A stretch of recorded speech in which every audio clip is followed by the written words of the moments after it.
Hi everyone, welcome back to Via Oracle. Today I am doing a little update and it happens to be a planetary parade tonight. Thank you to Hector for giving me that information because I had no idea amidst all this magical astrology that we were also going to have it's Venus, Jupiter, Uranus, Mercury, and Saturn in an alignment to our planet, and it will be visible, I think, in the US and maybe some other parts of the world. Hopefully the sky is going to be clear tonight. I'm going to pull from Shaman Oracle to see what we're starting out with. So the Ghost Dance. This is a potent card for ancestral healing and potentially working to clear ancestral karma, to heal your lineage, to heal wounding that's been in your paternal, maternal line, through your grandparents, through your parents, through your great-grandparents, and beyond. I'm going to pull another card for clarity on this. Let's pull from the Seers, Light Seers Tarot.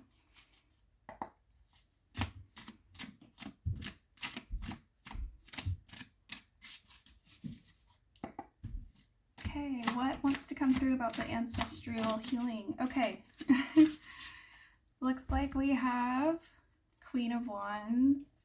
So a feminine, maybe a lofty, egoic energy. I don't normally read from the pamphlet, but I feel called to pull from it for this one. Queen of Wands is creativity, passion, determination, confidence, joy, bold expression, helping others as you build your queendom, power. Okay, yeah, so I don't get a negative energy from this. I actually get, like, there's women that are healing their ancestry it's the retrograde energy of healing the past to propel ourselves into the future. So I think this is speaking to the feminines right now about how to call in abundance, because a lot of feminines have been transmuting, healing, and overcoming poverty and scarcity mindset to provide for themselves outside of union and in. So we have the Mountain Messenger again. This is really, really interesting. This is coming through a second time and second day in the row. Okay, so there's maybe some masculine guides coming through, some mountain guides. This is interesting. I'm being a little stumped by this. Let me read from the Oracle deck to see what we're getting with the Mountain Messenger, since he's coming through so strong. Okay, transcendence. Yeah, exactly. So transcending our familial karma. In cosmology of many indigenous cultures, the presence of the mountain lion, also called puma or panther, denotes connection to our earthly animal nature and the courage and protection that having this totem provides. And it's about experiencing spirit guides. Yeah, okay.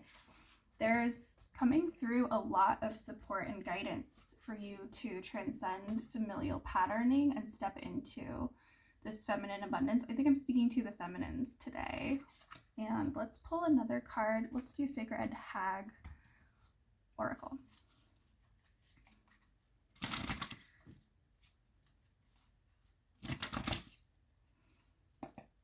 Okay. Season of Tender Roots. This has been coming through for the feminines like repeatedly. So it's a precious time of new beginnings, taking care of yourself. There's this tenderness, this nourishment happening, and it's like the masculine is holding the container, whether it's masculine guides or a masculine god who's like holding you while you work through and process and heal your ancestry. It's almost like Now let me pull from the Kali Oracle before I say anything else. Tell me more about Tender Roots. What's the new beginning coming through? Okay, Maha Kali. So like perfection, completion, absolute love and light, mastery is what I'm getting. Let me read from this card. Her magnificence steadies the anxious mind and reassures the heart of the empowering grace that arises through trust. And it is, I guess, about working beyond human limitations. This is like really tripping me up. I don't know if it's the retrograde, but I'm just having a really hard time sewing the energy of these cards together today. But I think what wants to come through for you, feminine, is that the resources are available to you to step into your power, to act on your inspiration, to be divinely supported and loved and held while you birth something completely new. And it seems like you've done the work to honor the past, to close out things with your ancestry, to not repeat toxic patterns. What are some of the toxic patterns that the feminine is walking away from right now? Oh gosh, this is a lot of cards. Okay, we have 8 of Pentacles, the Hermit, 3 of Pentacles, and 10 of Swords. Yeah, so it's like the closing out of attempts of, it's both codependence and isolation, finding the boundaries between the two worlds to create abundance for yourself, knowing that you can't do it by yourself, but also not relying on, say, a man to provide everything for you. I think maybe some of you were hoping to just get like a sugar daddy and not work ever again in your life, but that's not the plan Spirit has for you. If you're watching this, unfortunately, it seems like that is what's defeated you in the past, is trying to navigate being able to have the resources you want and need, but coming from a place of you're walking your purpose, you're in integrity, and you're developing yourself. You're not just tapping out of life when it gets hard, is what I'm getting here. This feels a little like pointed, because that's what your ancestors have done. That's what maybe your mother, your grandmother, your great-grandmother did. She tried to marry for comfort, and now it's bit her in the butt because she realized that she lost her autonomy but still didn't gain what she was ultimately wanting, which maybe she thought it was comfort, but it was actually something totally different. So that's what you're bringing forth now. Okay, this is an intense message. I'm gonna pull an animal totem card. Tell me more about what animal is assisting the feminine at this time. The seal. Oh, love my little ocean creatures. I don't know what the seal is. Let me check this. I'm referencing a lot today. Number 14. So the seal is water, and it's protection during change, lucid dreaming, protection from danger, movement through emotions, and creativity.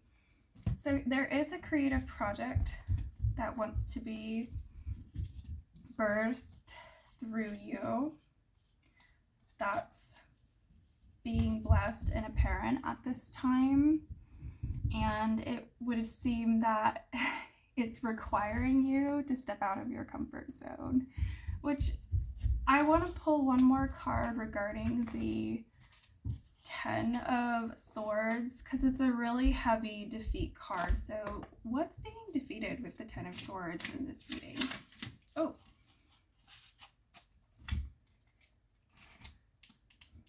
Okay, we have We have reversed of the Six of Cups, which it's normally like that. We have the reverse of Five of Swords. And we have the reverse of Nine of Cups. So yeah, it's a lot of, there was a masculine who, it was like, because you were holding yourself back, your partner couldn't come to you or access you. It's like, in order to call in your twin flame, you have to be walking in your purpose and in your power. And so now that you are stepping into that, it's clear that it's allowing the masculine to step into his highest potential. But before, you probably had maybe a karmic masculine who was keeping you in this victim scarcity mentality because you weren't playing big, you were playing small, is what I'm getting from these cards. So it's great that that's over and you're moving forward. Let's pull a sexual tarot to see how is the masculine and feminine right now in their dynamic. Okay, yeah, right. So this is like a sugar mama, sugar daddy dynamic. It's very like selfish, materialistic, emotionally cold. And then here we have the Queen of Chalices, which is a completely different energy. It's like she's holding him and she's emotionally engaged, and there's connection and sensual connectivity and passion and empathy and compassion. And then this card is just like he's at her feet and there's no connection. So yeah, some of you are learning that you don't actually want a sugar daddy, and you don't actually want to be a sugar mama. So I think there's a little of both going on with this card. It seems like there's some feminine women, when I say feminine, I mean women, to clarify for my readings. There's some feminines who are already wealthy and they're not interested in sugar baby men, which is the lesson. Yeah, you need someone who's equally yoked to you financially. There's a Bible verse about how a man who doesn't provide for his family is less than a non-believer, or more evil than a non-believer. So it's a big deal to be equally yoked with your partner in the financial realms, because you're supposed to work as a team. I saw this beautiful video last night about how you're supposed to work as a team and you're supposed to propel each other to create your highest reality, financially and otherwise. So if there's something struggling in the financial realm, it needs a deep reevaluation. It needs deep healing. It needs you to look at every aspect of your relationship, because financial imbalances and power dynamics just aren't really thriving in New Earth, Kingdom spouse frequencies and unions, is what I'm getting from this reading really strong. So let me pull from the Shaman Oracle again. I do want to say, with this planetary alignment, this is the perfect time to reevaluate things that are out of balance. It's all about the reevaluation of priorities and finding the cohesion of our values in every aspect of our lives. That's the retrograde reflection and reevaluation happening in tandem with the Jupiter, Saturn, Uranus, Neptune planets. It's huge. So this card is the owl. We've had the owl totem come through so strong lately, so of course it's here again today, and she's all about shadow work and accountability. So she is also the bridge between life and death, which I think is where your ancestors are coming through saying, hey, don't make the mistakes we did. Yeah, I want to read from about the owl totem because I haven't read this card's definition for it, and I bet it's really interesting. So the owl is the master of the night. She can see situations with perfect clarity, more so when it is dark, and is able to discern truth when others are sightless. She helps you find your light and your lightness in the darkest moments of your life, and to embrace the night as your ally. Owls can bring you messages from the invisible world. She opens your ears so that you may hear the voices of the ancestors, and you may acquire their wisdom and make it your own. Yeah, so she's speaking to you about something you've not wanted to see until now, and it's mirroring some shadow, which is the lesson and the integration of some ego that's been going on. That's what your ancestors have been coming through for. They're like, hey, stop. This is not what you want. Yeah, so it's a great time to pivot if you've been in a dynamic that's been revealing itself to be more karmic than synchronistic, beneficial, symbiotic is a key word here.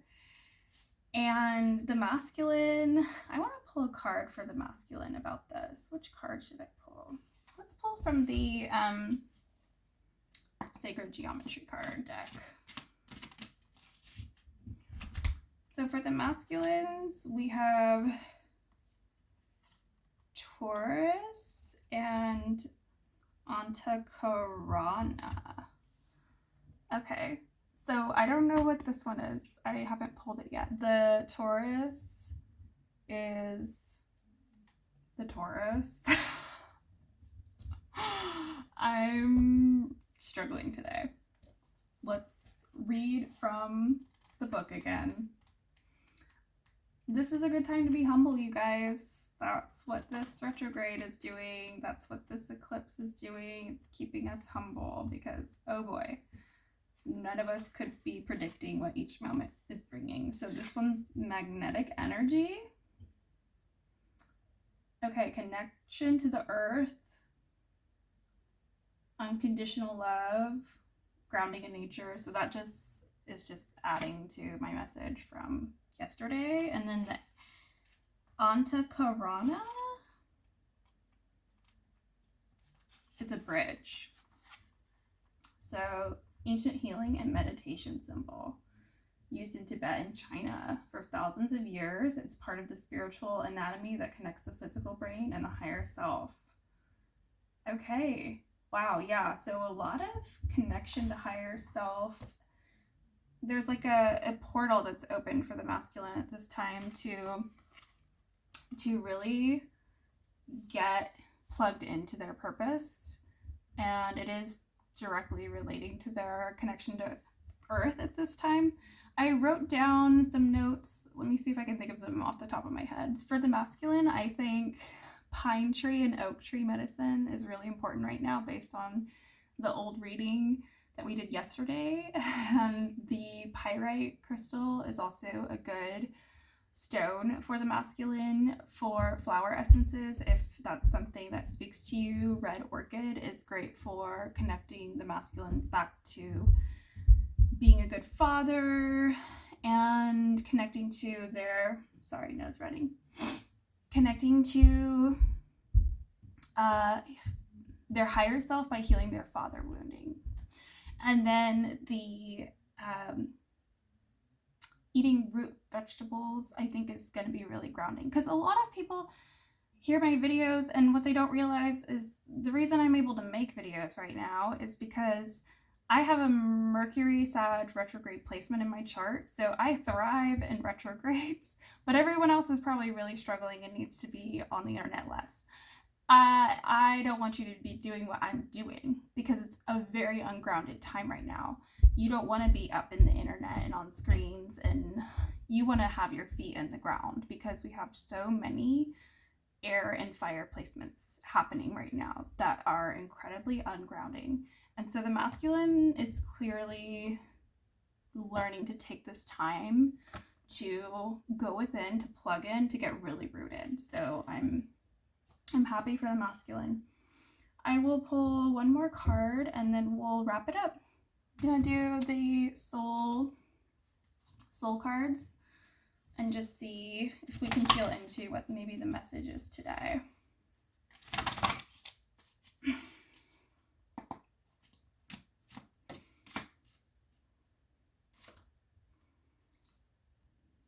So yeah, higher self, connection, breakthrough, bridging, and then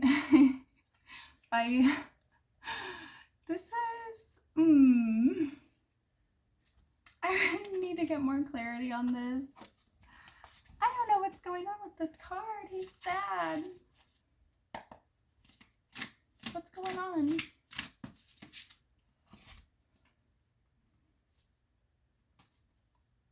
Yeah, he's sad because when he steps into his power, he's like, where's my lover?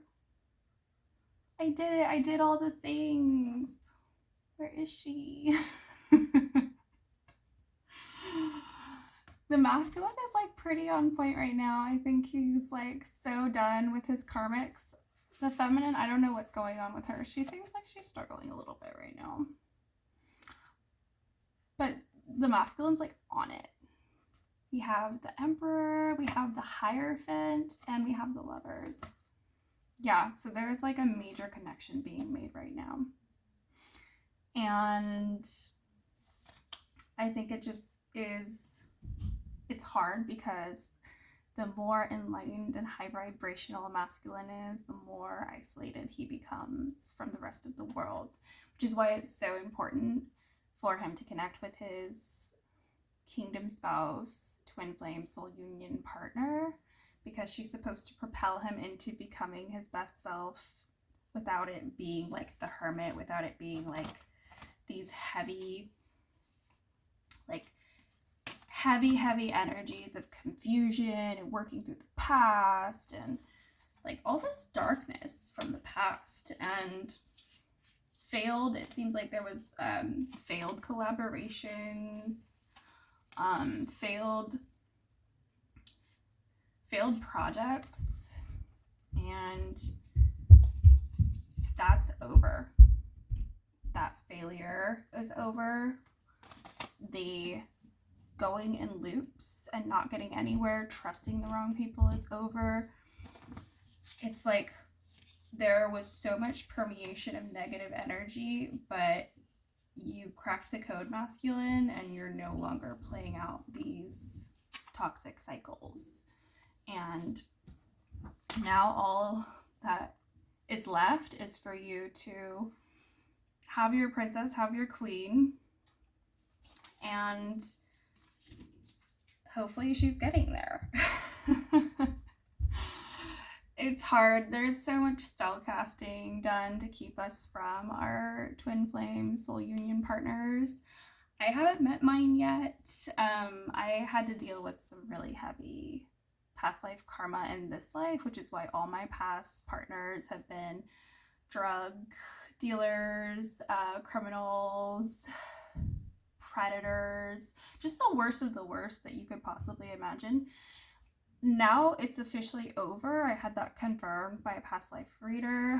I don't have to deal with those people anymore.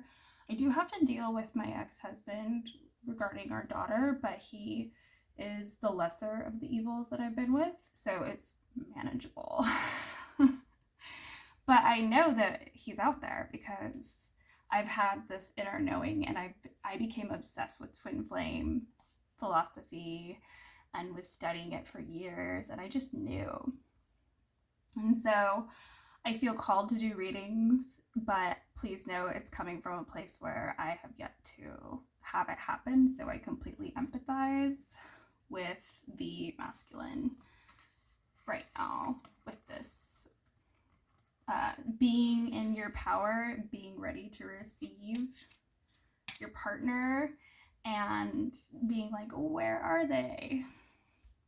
Yeah, that is something that is being co-opted by the reptilians to harvest that energy of desire. So try not to let that leak out of you. Try to be really contained with your desire. Don't let it consume you. Don't get into that place of longing and yearning, because that is feeding the matrix. So just be in your center, continue doing what you're doing. You're on your path, and she will come. And divine timing is a little slower because it requires some more faith and some more groundedness. I didn't expect this to be a union reading today, but I'm really excited it turned out that way, because it feels good. It feels like there's some clarity coming through. I'm going to pull one more Kali card for the feminines to see what they are leaving this parade energy with. Mantra Shakti. Yeah, because I felt like there needed to be more with this. So throat chakra activation, sound healing. And that would explain the Queen of Wands. I can't find her right now. But yeah, the Queen of Wands, here she is. Create singing, speaking truth, and stepping into the creative spotlight, not being afraid of rocking the boat with what you say, and letting it come from the heart, and just being more out there, clear, pronunciating your words, speaking with conviction, and not giving a damn about what anyone else thinks. Okay, thanks everyone for watching. I'll be back next week with more videos. Mwah. Bye.